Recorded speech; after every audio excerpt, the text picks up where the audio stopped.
Dea ngerasa takut karena penampakan itu nggak kayak biasanya yang Dea lihat. Perempuan itu badannya runcing dan tinggi tangannya panjang banget, hampir sepohon. Dea coba untuk menenangkan diri hingga di tengah rasa takutnya terdengar suara alunan gending Jawa.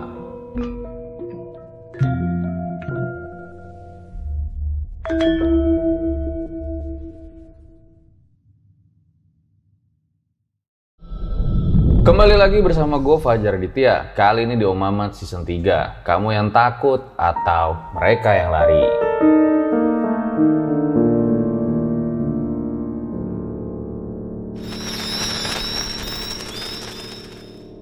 Nah, karena kemarin itu banyak banget yang request, "Bang, cerita pendakian lagi dong."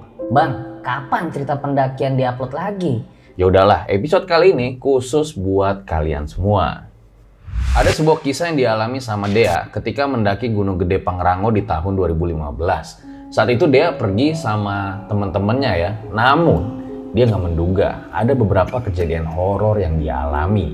Dea sempat tersesat dan bertemu dengan seorang pendaki pria misterius yang tampan. Serem sih. Serem gak? Sebelum dimulai, jangan lupa dukung terus konten-konten RJ5 dengan cara subscribe, like, komen, share yang banyak biar kita makin semangat bikin videonya. Jadi gue rasa langsung aja, berikut adalah ceritanya.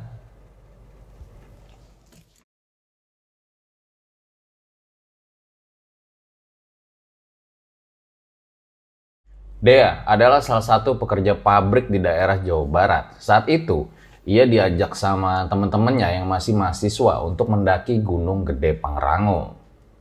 Sebenarnya Dea itu bukan pendaki senior ya, dia hanya baru beberapa kali aja tuh daki gunung yang ada di Jawa Barat. Itu juga nggak berat-berat amat treknya. Mereka sepakat tuh buat berangkat hari Kamis. Saat itu Dea udah dapat izin cuti 2 hari dari bosnya. Berangkatlah mereka di hari Kamis itu. Mereka sampai di base camp sekitar jam 11 siang. Dea sama 3 orang temennya, ada Andi, Afdal, dan juga Hilma. Ya 2 cewek 2 cowok lah. Pada saat itu mereka istirahat dulu. Rencananya baru mendaki setelah zuhur. Wow. Dea yang baru pertama kali ke Gunung Gede Pangrango merasa takjub dengan pemandangan yang ada di sana. Makanya Dea sering ngambil foto selagi perjalanan.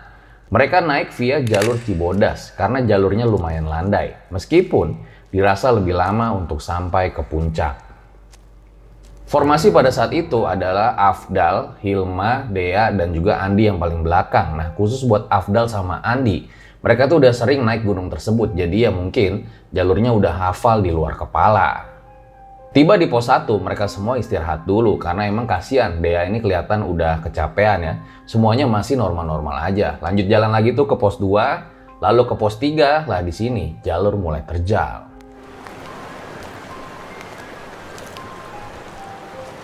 Dea dan teman-temannya dimanjakan dengan pemandangan objek wisata air panas yang mereka lewatin. Gak mau ketinggalan momen-momen seperti biasa, Dea foto-foto dulu. Saking serunya nggak kerasa tuh mereka sampai pos menjelang sore ya sebelum maghrib tiba. Ya udahlah, mereka istirahat aja di situ dulu sambil menunggu maghrib. Nah, di pos 3 ini emang deket dengan air terjun ya, jadi mereka bisa santai sekaligus mengisi air untuk keperluan di atas nanti. Hingga tiba-tiba si Afdal bilang kayak gini, "Nanti di perjalanan selanjutnya hati-hati ya, jangan ada yang ngelamun." Afdal ngingetin mereka bertiga ya supaya nggak kehilangan fokus, terutama si Dea ini yang emang suka kehilangan fokus. Dia jadi emang terkenal ceroboh anaknya dan terkadang kecerobohannya itu justru membahayakan dirinya sendiri. Jalanlah tuh mereka ke pos 4. Jarak dari pos 3 ke pos 4 ini sekitar 2 jam lah. Nah kalau jalan santai kira-kira sekitar 3 jaman. Awalnya sih semua lancar-lancar aja, sampai ketika si Dea ini berhenti di tengah jalur, terdiam sejenak mendengar aliran air terjun.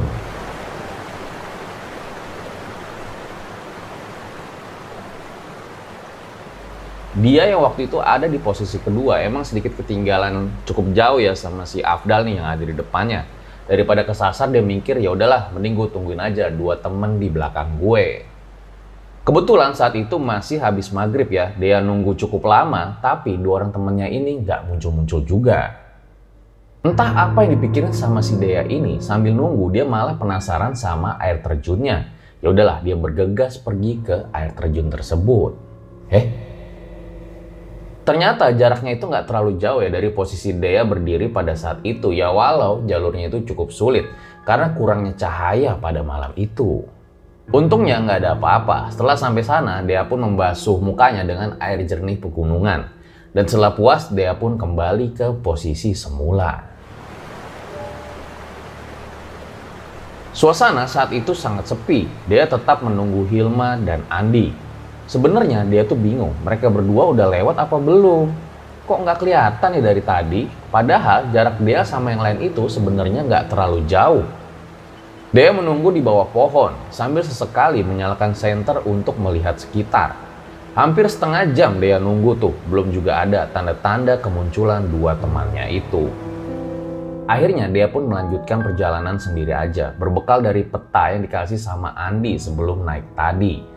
Dan ketika Dea berjalan, nggak jarang tuh Dea melihat penampakan yang mulai muncul mengganggu para pendaki. Dari jauh Dea tuh melihat ada kain merah yang lagi melayang dari posisi Dea berdiri tuh, yang Dea sendiri nggak tahu itu apa. Untungnya Dea ini udah terbiasa ya mengalami hal-hal semacam itu. Dia tidak takut. Lanjut tuh Dea jalan. Jalur dari kandang batu ke kandang badak ini memang perlu ekstra hati-hati ya. Dengan susah payah Dea tuh berhasil melewati satu persatu bebatuan yang ada. Dan gak jarang juga Dea menegur makhluk halus yang mengganggunya. Ngapain sih kalian? Gak ada kerjaan apa gangguin melulu? Setelah cukup lama Dea berjalan, dia sama sekali belum menemukan tanda-tanda akan sampai di pos 4. Lama-kelamaan Dea juga mulai merasa takut ya. Karena emang dia belum mengerti benar jalur Gunung Gede Pangrango ini. Apalagi Dea juga termasuk pendaki pemula. Sebenarnya, di mana Dea berada saat ini?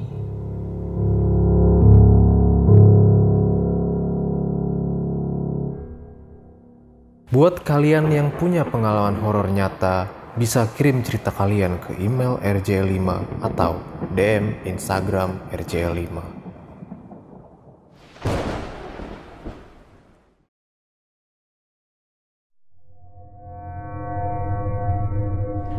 Pertanyaan demi pertanyaan muncul tuh di kepala Dea. Jangan-jangan dia tuh udah melenceng dari jalur yang seharusnya.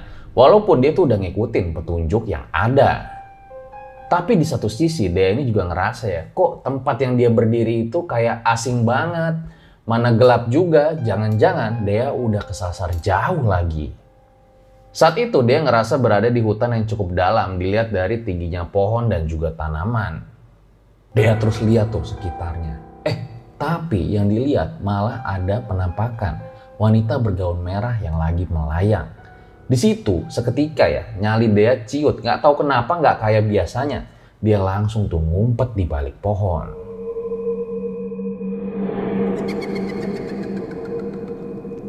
Dea ngerasa takut karena penampakan itu nggak kayak biasanya yang Dea lihat. Perempuan itu badannya runcing dan tinggi tangannya panjang banget, hampir sepohon. Dea coba untuk menenangkan diri hingga di tengah rasa takutnya terdengar suara alunan gending Jawa.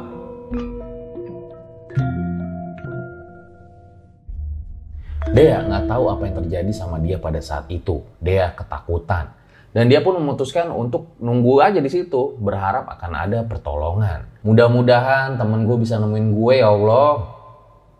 Cukup lama Dea nunggu di situ hingga nggak ada satu juga orang yang lewat. Dea mulai ketakutan lagi. Ditambah suasana malam yang sangat pekat menambah rasa was-was dari Dea hingga di kejauhan dia tuh ngelihat ada seseorang yang lagi berjalan.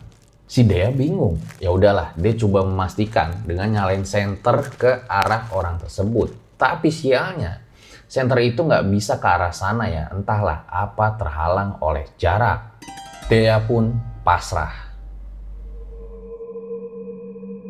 Hingga tiba-tiba, tanpa disangka, jarak dari pendaki itu semakin dekat dan menghampiri Dea. sendirian aja mbak? Iya, saya ketinggalan tim, Kak. Kok mbaknya bisa sampai sini? Saya sendiri juga nggak tahu. Dia perhatiin tuh tampilan dari pria ini.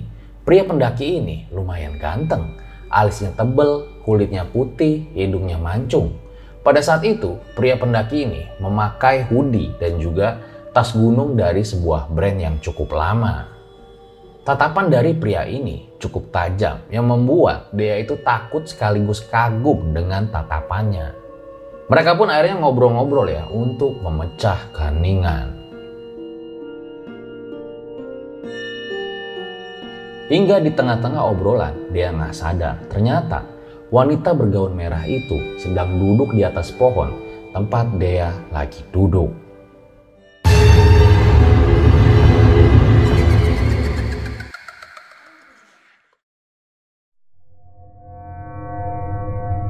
Setelah ngobrol-ngobrol di luar dugaan, pria ini pengen nganterin Dea balik ke jalur yang semestinya.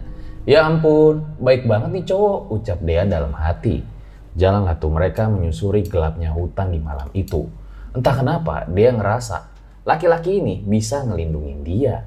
Emang wanita susah dimengerti. Jalanlah terus mereka hingga tiba-tiba pria itu bilang kayak gini. Jangan lihat ke atas, abaikan apa yang kamu dengar. Jangan ngelamun dan jangan jauh-jauh dari saya. Mendengar itu, Dea tuh bukannya takut ya, tapi malah baper. Ya ampun, nih cowok kok baik banget ya, perhatian sama gue. Susah deh emang tuh cewek. Mereka berjalan lumayan cukup jauh dan gak jarang dia tuh jalannya berjejer ya sama pria yang dia bahkan belum tahu namanya itu siapa. Cukup lama mereka mengobrol, walau pria misterius itu menanggapinya ya sekedarnya aja. Hingga mereka tiba di sebuah persimpangan yang seingat Dea tidak ditemui di awal dirinya nyasar tadi. Persimpangan itu memiliki dua arah, satu ke atas, satu ke bawah. Pria itu mengajak Dea pergi ke atas. Dan di perjalanan naik inilah banyak sekali gangguan yang dialami Dea. Seperti suara-suara tawa yang memekakan telinga. Dea ngerasa jalur ini tuh lebih aneh lagi ya dari jalur ilalang yang sebelumnya. Dea panik. Sebenarnya dia ini lagi ada di mana? Seakan-akan tahu dengan kepanikan Dea, pria itu menggenggam ya tangan dari Dea. Seakan-akan pria itu pengen bilang, udah aman, ada gue di sini. Dan dari sentuhan itu Dea juga tahu kalau tangan dari pria itu dingin banget.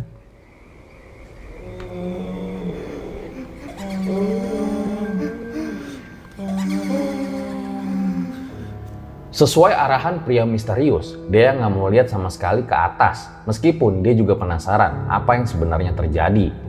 Suara minta tolong, suara tangisan kuntilanak, banyak banget deh suara-suara aneh di atas kepalanya. Pria itu menggenggam tangan Dea semakin erat dan dia juga bilang, abaikan aja suara yang kamu dengar jika kamu masih mau selamat.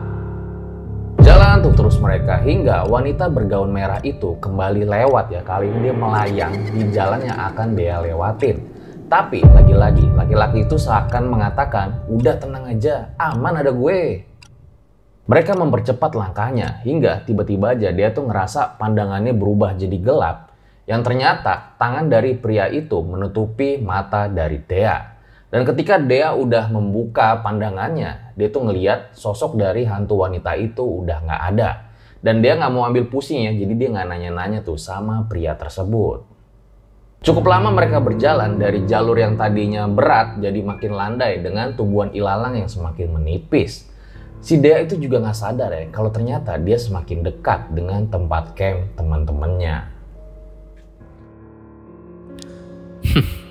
Sampai sini aja ya. Temanmu ada di sana.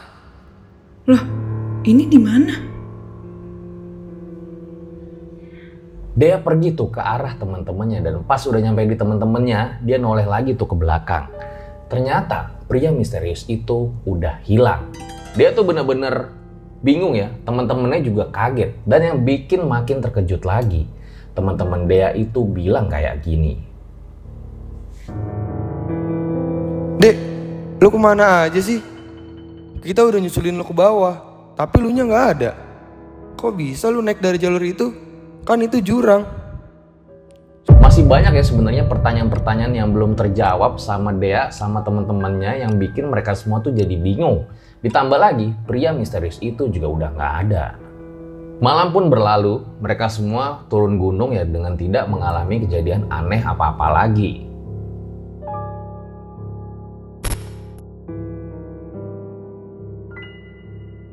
Beberapa hari kemudian ketika lagi di kosan, Dea sama teman-temannya itu menceritakan pengalamannya ketika mendaki Gunung Gede Pangrango. Ternyata teman-temannya ini juga ngalamin hal-hal horor. Saat Dea hilang, ternyata mereka ini semua nggak sadar ya, karena masih lihat Dea itu ada di samping mereka. Nah, pas lagi ngecamp tuh, teman-temannya baru sadar kalau Dea udah nggak ada. Ini tuh bener-bener aneh dan nggak masuk di akal ya. Jadi kalau menurut versi teman-temannya, mereka itu masih ngeliat Dea jalan bareng. Nah, baru di tempat camp tuh, baru mereka ngerasa kalau Dea udah mulai hilang. Kalau versinya si Dea, ya pas di jalan air terjun itu, udah kehilangan rombongan teman-temannya. Tapi apapun yang terjadi, yang penting mereka semua dapat kembali dengan selamat. Dan mereka juga baru sadar kalau melakukan pendakian di malam Jumat Kliwon.